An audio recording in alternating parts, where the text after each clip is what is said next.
Good morning. কেমন আছো বলো তো সবাই? আশা করছি সবাই তোমরা ভালো আছো, আর আমরাও না বেশ ভালো আছি। আমার আরও একটি নতুন ব্লগে আবারও তোমাদেরকে স্বাগত জানাচ্ছি। তো আজ হলো মঙ্গলবার, আর ঘড়িতে কটা বাজে বলো তো? এখনও 6টা বাজেনি। আমার মেয়ে কিন্তু উঠে পড়েছে, উঠে স্কুলের জন্য রেডিও হয়ে গেছে। সকালে ওর খাবারটা করে নিয়ে এসেছি, তাই রান্নাঘর থেকে আজকের ভিডিওটা শুরু করেছিলাম। আর এদিকে এসে আগে ঘরের জানালাগুলো খুলে দিচ্ছি। এত গরম লাগছে, এত গরম লাগছে যে কি বলি, মনে হচ্ছে বৃষ্টি হবে।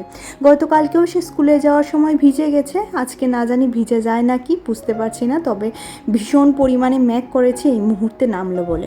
যদি একটু আগে হতো না তাহলে স্কুলেই পাঠাতাম না, কিন্তু দেখবে তোমরা একটু পরেই হুড়মুড়িয়ে বৃষ্টি চলে আসবে, আর ওর পাপা কিন্তু ওকে স্কুল থেকে দিয়ে আসা, বাসে তুলে দিয়ে আসার সময় ভিজে আসবে। আর এদিকে ওকে আমি আগে খাইয়ে দিচ্ছি। সে বলছিল খাওয়াটা নাকি ভীষণই গরম। এই খাওয়াটা নিয়ে সে সবসময়ই এরকম করে, কারণ ওই যে স্কুলে যাওয়ার আগে সে কিচ্ছু খেয়ে যাবে না, তার এটাই বায়না। আর এদিকে সব কিছু শেষ করে দেখো এবার মেয়েকে রেডি করে আমি একদম সিঁড়ি দিয়ে নামিয়ে দিচ্ছি। আগে জুতোগুলো পরিয়ে দিচ্ছি। জুতোগুলো দেখছি একদমই ছোট হয়ে গেছে, এগুলি মনে হচ্ছে চেঞ্জ করতে হবে। ওর পাপা কিন্তু নিচে ইতিমধ্যে চলে গেছে। আর আমি না এখানে ওকে একটুখানি আদর করে দিচ্ছি, কারণ অনেকটা সময়ের জন্য দেখবো না তো, সেটার একটা ব্যাপার তো আছেই। কারণ ওকে খুব বেশিক্ষণ সময় না দেখে থাকাটাও থাকা যায় না। আর এদিকে দেখো এবার আমি বিছানাটা তুলে নিচ্ছি। ওর বাবা কিন্তু এখনও আসেনি। আমি একটুকু বসিনি এই মুহূর্তে। আমি তাড়াতাড়ি করে আগে বিছানাটা গুছিয়ে, মানে বাসি কাজগুলি করে, তারপর গা হাত পা ধুয়ে গোপোষণাকে তুলব এবং ওনার সকালের সেবাটাও দিয়ে নেব। আর এদিকে দেখো আমি সমস্ত, আর তোমরা হয়তো বা ভাবছো যে এত ভারী ভারী কম্বল গায়ে দিতে হচ্ছে, আসলে কি বলো তো, এসি যেহেতু চলে, ঠান্ডা ঠান্ডা একটা ফিল আসে, তো সেই কারণে। আর এখন যেহেতু বৃষ্টি বৃষ্টি ওয়েদার, হঠাৎ করে দেখবে একটুখানি টেম্পারেচারটা নিচে নেমে যায়, সেই কারণে ঠান্ডা লাগে। আর বলতে পারো আমার সারা বছরই কিছু না কিছু একটা গায়ে দিতে হয়, এটা বলতে পারো যে একটা বদ অভ্যাস। আর এদিকে দেখো বিছানাটা এবার সুন্দর করে গুছিয়ে নিচ্ছি। আর ওর পাপা গতকালকে বলেছিল যে বাজার খাওয়ার মতো সবজি সেরকম কিছু নেই, বা মাছও সেরকম ঘরে কিছু নেই, তো আজকে বাজার থেকে এইসব জিনিস আনবে। তো সেই কারণে ওর পাপা কিন্তু বলছিল যে আজকে বাজারে যাবে, তো আমি যেন তাড়াতাড়ি করে বাসি কাজকর্ম করে ওকে একটু চা দিই, চাটা খেয়ে তারপর যাবে। তো এদিকে বিছানাটা তুলে একদম ছেড়ে দিলাম। আর হ্যাঁ, যেহেতু 7:30 নাগাদ আমার ঘরের মাসি আসে ঘর মুছতে, তো সেই কাজগুলি একটুখানি তাড়াতাড়ি করেই করে নিই। আর এদিকে দেখো কি পরিমাণে বৃষ্টি এসেছে যে কি বলি, আর পাখিটা একদম ভিজে চিপচিপে হয়ে গেছে জানো তো। আর এদিকে এবার সোফাটা গুছিয়ে নিয়েছি, বাইরে কিন্তু মুষলধারে বৃষ্টি হচ্ছে, মুষলধারে বৃষ্টি। তারপর পুরো ঘরটাই কিন্তু গুছিয়ে একদম পরিষ্কার পরিচ্ছন্ন করে ঝাড়ু দিয়ে দেব, তাহলে ঘরটা মুছতে সুবিধে হয় জানো তো। আমিও যখন ঘর মুছি না, ঘরটা ঝাড়ু দিয়েই তারপর মুছি। ঘর ঝাড়ু দিয়ে মুছলে আমার মনে হয় ঘরটা অনেকটা নিট অ্যান্ড ক্লিন থাকে। আর এদিকে দেখো বৃষ্টি কিন্তু অনবরতই পড়ছে। এত বৃষ্টি হচ্ছে, এত বৃষ্টি হচ্ছে, একটু সময়ের মধ্যে না পুরো জল হয়ে গেছে উঠোনে। তো সেটাও আমি তোমাদের সাথে শেয়ার করবো। আর এদিকের বিছানাটা গোছাতে চলে এসেছি। মিঠি যেহেতু সারাক্ষণ এ ঘরের বিছানাতেই খেলাধুলো করে, দেখতেই তো পাচ্ছ ওর হেয়ার ব্যান্ড, তারপর তোমার বল, সমস্ত কিছু এখানেই এগুলা নিয়েই ও খেলাধুলো করে সারাদিন। আর চলো এখন তোমাদেরকে দেখাচ্ছি যে কি পরিমাণে অঝোরে বৃষ্টি হচ্ছে। দেখতেই তো পাচ্ছ এত বৃষ্টি, এত বৃষ্টি, ওরে বাপরে, হঠাৎ করে চলে এসেছে জানো তো। দেখে কিন্তু সকালে বোঝাই যায়নি যে এতটা বৃষ্টি আসবে, তবে গরমটা বেশ পড়েছিল। আর এই যে দেখো কি পরিমাণে জল হয়ে গেছে উঠোনে, একদম পুরো জলে একদম ভরে গেছে, এতটা পরিমাণে বৃষ্টি হয়েছে। তো এবার ঘরটা মুছে নেব। অনেক তো বৃষ্টি দেখা হলো। আর বৃষ্টি হলে কি হয় বলো তো, জানালার পাশে দাঁড়িয়ে না বৃষ্টি দেখতে আমার ভীষণ ভালো লাগে। তো এদিকে চলে এসেছি এবার ঘরটা ঝাড়ু দিতে। ঘরটা ঝাড়ু দিতে দিতে এদিকে ওর পাপা চলে এসেছিলো। এই বৃষ্টি ভিজেই কিন্তু সে এসেছিলো। তো এদিকে ওর পাপার সাথে একটুখানি কথাও বলছিলাম, আমার কাজও কিন্তু হয়ে যাচ্ছিল। তো এদিকে ঘর দৌড়টা ঝাড়ু দিয়ে সোজা চলে যাব একদম গা হাত পা ধুয়ে তারপর গোপোষণাকে তুলব, গোপোষণার সকালের সেবাটা দেব। আর ঘরটা ভালো করে ঝাড়ু দিয়ে দিচ্ছি, একদম আনাজ কানাজ ঘিরে খুব সুন্দর করে ঝাড়ু দিয়ে দিচ্ছি। আর ঝাড়ু দিতে দিতে হঠাৎ করে তোমাদের সাথে না একটা কথা শেয়ার করতে খুব ইচ্ছে করলো, যে কথাটা জানি না আমার মতো আর কার কার মনের কথা, তবে অবশ্যই আমি তোমাদের সাথে সেটা শেয়ার করছি। জানো তো, এই জিনিসটা না অনেক দুঃখের সঙ্গে না বলতে হচ্ছে যে আমার বাবা মারা গেছে আজকে 5 বছর হয়েছে, কিন্তু বাবার সাথে সেরকম সুন্দর মুহূর্তগুলি না কখনো আমি ছবি তুলে রাখতে পারিনি বা ফটো করে রাখতে পারিনি। তার কারণটা কি সেটা আমি জানি না, কারণ তখন হয়তো বা এত ফটো, এত ভিডিও, এত কিছু করার আমার সেরকম উৎসাহ আগ্রহ ছিল না, বা স্মৃতিটুকুকে ধরে রাখার মতো সেরকম মাথায় বুদ্ধিও ছিল না বলতে গেলে। তো সেই কারণে না আমি ওই জিনিসগুলি ধরে রাখতে পারিনি। কিন্তু আসলে কি বলো তো, আমি যখন এখন একা বসে থাকি বা কখনো অন্যের জন্য কিছু করি না, তখন আমার খুব করে মনে হয় যে আমি আমার বাবার জন্য, নিজের বাবার জন্য জীবনে কিছুই করতে পারিনি, বাবাকে সেরকম আনন্দ, সেরকম স্বাচ্ছন্দ্যটাও দিতে পারিনি। আনন্দ বলতে গেলে কিছু মানুষের ভাষায় বোঝা যাবে যে আমি টাকা পয়সা দিয়ে বাবাকে সাহায্য করতে পারিনি, সেটা কিন্তু নয়। আমি কখনোই বাবার জন্য মন থেকে যে আমি আমার বাবার আজকে এই দিনটাকে একটু স্পেশাল বানাবো, ওই দিনটাকে স্পেশাল বানাবো, সেরকম কিছুই করতে পারিনি। সর্বদাই না অন্যের জন্যই চিন্তা করে গেছি, অন্যের ভালোটাই বুঝে গেছি। কিন্তু আমি ওই জিনিসটা কখনোই বুঝিনি যে আসলে কি বলো তো, অন্যের জিনিসটা না অন্যেরই হয়ে থাকে, আর আমার নিজের বলতে নিজেরই হয়ে থাকে। যেরকম আমি অন্যের বাচ্চাকে আমার বাচ্চার থেকে বেশি কখনোই ভালোবাসতে পারবো না, সেরকমটা কিন্তু ঠিক। আমি কিন্তু অন্যের বাবা মাকে বাবা মা বললেও তা কিন্তু মন থেকে কখনোই আমার নিজের মা বাবার জায়গা তারা কখনোই নিতে পারবেন না, বা আমিও নিতে পারবো না তাদের মেয়ের জায়গা। অনেক কষ্ট বা অনেক দুঃখের থেকে আজকে তোমাদেরকে এই জিনিসটা বললাম। আসলে কি বলো তো, আমি সবসময়ই চাই যাতে আমার আশেপাশে যারা আছে বা আমার সারাউন্ডিংসে, আমার ধরো না, আমার সবসময় যারা আমার পাশে থাকে, যারা আমার আত্মীয় পরিজন, সবাইকে সুখে রাখতে, খুশিতে রাখতে আমি সবসময়ই চাই। কিন্তু চাইলে কি হবে, বরাবরই আমি এই জিনিসটাতে ব্যর্থ হয়ে যাই।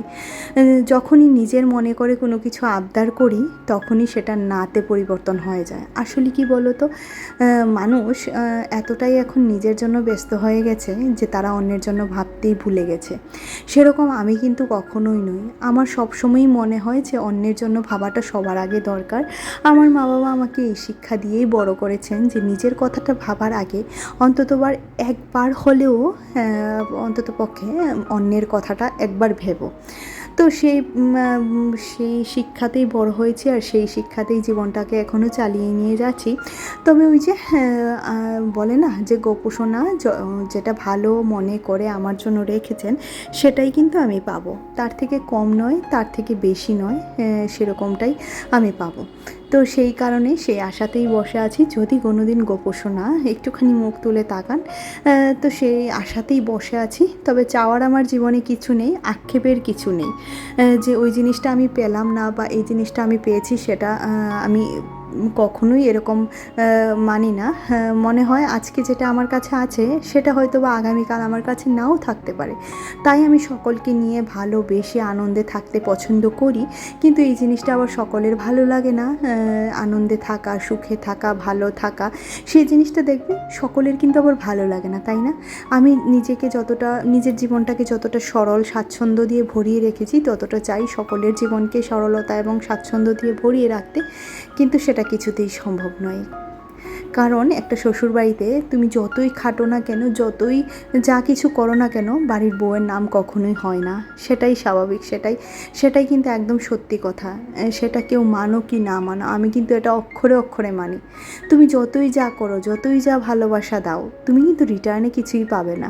আর আমি রিটার্নে পাওয়ার জন্য কিছু করিও না। কিন্তু খারাপ কখন লাগে বলো তো, যখন নিজের মনে করে কিছু চাই, সেটা যখন আর পাই না, তখন কিন্তু খুবই খারাপ লাগে। যাকে দেখো, বাজার থেকে অনেক কিছুই আনা হয়েছে। এই ছোট্ট ছোট্ট ইলিশ মাছ আনা হয়েছে, তোমার পুঁটি মাছ আনা হয়েছে। পুঁটি মাছ নয়, এটা জাপানি পুঁটি। আর ছিল কাটাপোনা মাছ। এই তো এগুলি আনা হয়েছে। আজকে 3খানা মাছ ভাজবো একবেলার জন্য। আর এদিকে দেখো, সমস্ত মাছ একদম রেখে দিলাম গুছিয়ে। আর এই যে পুঁটি মাছগুলো, সেগুলাকে তোমরা তো জানোই যে আমি এভাবেই কাজ করতে পছন্দ করি, চামিচ দিয়ে মাছ কাটা, যেটা আমি সর্বদাই করে থাকি, সেটাই করছিলাম। আর পুঁটি মাছগুলো না একটুখানি মানে নরম হয়ে গেছে, জানো তো। তো বহু কষ্টেই কাটছি, কারণ ওই বসে মাছ কাটা বাবা আমার সহ্য হয় না। তো অনেক কষ্ট করে এগুলিকে কাটছি বলতে পারো। তো মাছটা কাটার পর এবার খুব সুন্দর করে ধুয়ে এটাকে ফ্রিজে রেখে দেবো, কারণ এটা তো আজকে লাগছে না, তো সেই কারণে না এটাকে ফ্রিজে রেখে দেবো। আর বাজার থেকে মাছ যতই যা কাটিয়ে আনুক না কেন, দেখবে আঁশ ঠিকই রয়ে যায়, তাই না? আমি সবসময় এটা লক্ষ্য করে দেখেছি, বাজার থেকে কাটিয়ে আনার পর মাছ কিন্তু আরও ভালো করে পরিষ্কার করতে হয়। আর এগুলি যদি আস্ত মাছ পরিষ্কার করতে যতটা শান্তি লাগে, ওই কাটা মাছ থেকে আঁশ ফেলতে না অনেকটাই বিরক্তিকর লাগে। তো যাকে কিছু করার নেই, মাছ কাটিয়ে আনে, এটাই আমার সবচেয়ে বড় সৌভাগ্য, কারণ মাছ বসে কাটার মতো ধৈর্য আমার নেই, তাও মাঝে মধ্যে কাটি। অনেক সময় তো তোমরা ব্লগের মধ্যে দেখতেই থাকো যে মিঠির পাপা যেহেতু ছোটো মাছ পছন্দ করে, সেই কারণে ওর জন্য আমার ছোটো মাছটা কিন্তু কাটতেই হয়। কিন্তু ছোটো মাছ আমার আবার সেরকম পছন্দ নয়। আর এই পুঁটি মাছের পেটের থেকে দেখো কি পরিমাণে যে নোংরা বেরোচ্ছে, যে কি বলি তোমাদেরকে। আর এখানে মাছগুলি ধোয়া হয়ে গেছে, এবার এটাকেও কৌটোতে ভরে ফ্রিজে রেখে দেবো। আজকে এই মাছগুলি আর লাগছে না, যেটুকু লাগছে সেটা দেখো 3খানা মাছের পিস ভেজে নিয়েছি। এবার এর উপর একটুখানি পেঁয়াজটাকে ভালো করে বেরেস্তার মতো ভেজে দিয়ে দিলাম, আর সাথে কিন্তু 3-4খানা কাঁচা লঙ্কাও ভেজেছিলাম পেঁয়াজের সাথে। এই মাছটা না এরকম ভাজাই খেতে ভালো লাগে। তো এইদিকে দেখো এবার সবজি বাজারটা গুছিয়ে নিচ্ছি, অনেক কিছুই সবজি এনেছে, তার মধ্যে পেঁয়াজ, আজকে পেঁয়াজ আনিনি, আলু আনিয়েছি আর আদা আনিয়েছি, আর রসুনটা এমনিতেই এনেছে। এত পরিমাণে রসুন রয়েছে, তাও যে কেন এত রসুন সে আনে বুঝে উঠতে পারি না। অনেকগুলি রসুন এনেছে, যাকে এই রসুনগুলি ছাড়িয়ে ফ্রিজে রাখতে হবে, তাহলে বেশ অনেক দিন যায়। আর এদিকে দেখো অনেক কিছুই এনেছে, বললাম যে তোমার পটল, তারপর ঢেঁড়স, তারপর ছিল ঝিঙে, এই সমস্ত কিছু এনেছিল। আর এনেছিল তোমার ওই যে কুমড়ো। তো কুমড়োটার যে কুমড়োটার বুকের দিকের অংশটাকে সেটাকে ফেলে, দানার দিকের অংশটা ফেলে আমি রাখি ফ্রিজে, তাহলে কুমড়োটা বেশ ভালো থাকে, একদম অনেক দিন ভালো থাকে ফ্রিজে। না হলে দেখবে এই অংশটা থাকলে ফ্রিজেও কুমড়ো নষ্ট হয়ে যায়। আর এবার সবজিগুলিকে ফ্রিজে গুছিয়ে রেখে দিচ্ছি, ভেজিটেবল ব্যাগে করে খুব সুন্দর করে গুছিয়ে রেখে দিলাম। বেশ অনেক দিনের সবজি হয়ে গেল। আর ইদানিং আমার সবজিটা খেতে ভীষণই ভালো লাগছে, যদিও বা একটুখানি স্বার্থ সবজির মধ্যে আছেই বলো। তো সবজিটাকে কি করি বলো তো, রান্না করার আগে একটুখানি সেদ্ধ করে ফেলে দিই জলটা, তাহলে সারের গন্ধটা আর সেরকমভাবে থাকে না। আর রান্না করেছিলাম চিকেন, তো সেটা আর তোমাদের সাথে কি শেয়ার করব। তো রান্নাটা হয়ে গেছে, এদিকে নামিয়ে নিয়েছি। আজকে সারাদিনের রান্না এইটুকুই, মাছ ভাজা এবং চিকেন, এটা দিয়েই আমাদের খাওয়া হয়ে যাবে। আর হ্যাঁ, যেহেতু দুখানা পদের বেশি আমরা খেতে পারি না কেউই, সে কারণে ম্যাক্সিমাম টাইমে না 2খানা পদই রান্না করি, এর বেশি আমি রান্না কখনোই করি না। আর এইদিকে রান্নার পর গ্যাস ট্যাস মোছা হয়ে যাচ্ছে, কারণ একটু পরেই মাসি আসবেন রান্নাঘরটা পরিষ্কার করতে, তো সেই কারণে রান্নাঘরটা ছেড়ে দিতে হবে, কারণ এটা এতই ছোট যেখানে দুজন মিলে কাজ করা একদমই অসম্ভব হয়ে যায়। আর নেতাটাকে ধুয়ে মেলে দিয়েছি, নেতাটা এবার চেঞ্জ করতে হবে, এটাও ছিঁড়ে গেছে। প্রত্যেক দিন ওই সাবান সার্ফ দিয়ে ঘষে ধুতে না এর অবস্থা কাহিল। আর আমি স্নান করে চলেও এসেছি, আর আমার রাধা মায়ের কিন্তু লুকটা চেঞ্জ করে দিয়েছি। তোমরা গত ব্লগে অন্যরকম দেখেছিলে, আর এই ব্লগে দেখো অন্যরকম, তো বলবে কেমন হয়েছে। আর রাধা মা এবং মাধব দুজনকেই কিন্তু নয়ন জুড়িয়ে যাচ্ছে দেখে, তাই না? আর এদিকে এই যে দুপুরের খাওয়ার জন্য চলে এসেছি, আর আমার সোনামা বলছিল সে আজকে নাকি আমাদেরকে ভাত বেড়ে খাওয়াবে। যাকে বাচ্চাদের অনেক সময় এরকমভাবে কাজ করতে দিতে হয়, তো আমি বলছিলাম আরেকটু নাও, নিজের জন্য ভাত বেড়েছে তো একটু করে ভাত নিচ্ছি। তো এই ছিল আজকে আমাদের লাঞ্চ মেনু। লেবুটাকে ভীষণ পরিমাণে মিস করছিলাম, যে লেবুটা আজকে আমাদের ঘরে নেই। তো ওকে খাওয়াতে বসে বলছিলাম যে ছাদের কাছে না বেশ লেবু ফুল হয়েছে, লেবু ধরবে জানো তো। তো বলছিল তাহলে গিয়ে একটা পেরে নিয়ে আসো, তো আমার সাথে ইয়ার্কি মারছিল। আসলে বলেছি লেবু এখনও হয়নি, যখন হবে তোমাকে এনে দেবো। তো এদিকে চাটা এবার ছেঁকে নিচ্ছি, বুঝতেই তো পারছো এটা পুরোই সন্ধেবেলা। তো আজকে চায়ের সাথে তোমাদের সাথে ভিডিওটি শেষ করব। তো এখানে মিঠির টিচারের জন্য আর আমাদের জন্য নেব বিস্কিট, নিচ্ছি না আমাদেরটা আজকে খালি চাই নিচ্ছি। তো চলো আজকের মতো ভিডিওটি এখানেই রাখছি, দেখা হচ্ছে আগামীকাল পরবর্তী একটা ব্লগে। ততক্ষণের মতো সবাই ভালো থেকো এবং সুস্থ থেকো। অবশ্যই করে আমার ভিডিওতে একটা লাইক করে যেও, আর কোন জিনিসটা তোমাদের ভালো লেগেছে, আর আমার কথায় যদি কেউ খারাপ পেয়ে থাকো, এতে আমার কিচ্ছু আমি খুবই দুঃখিত। তো চলো এখনও কিন্তু বিকেল, সন্ধ্যা এখনও হয়নি। তো চলো আজকের মতো টাটা, ভালো থেকো সবাই।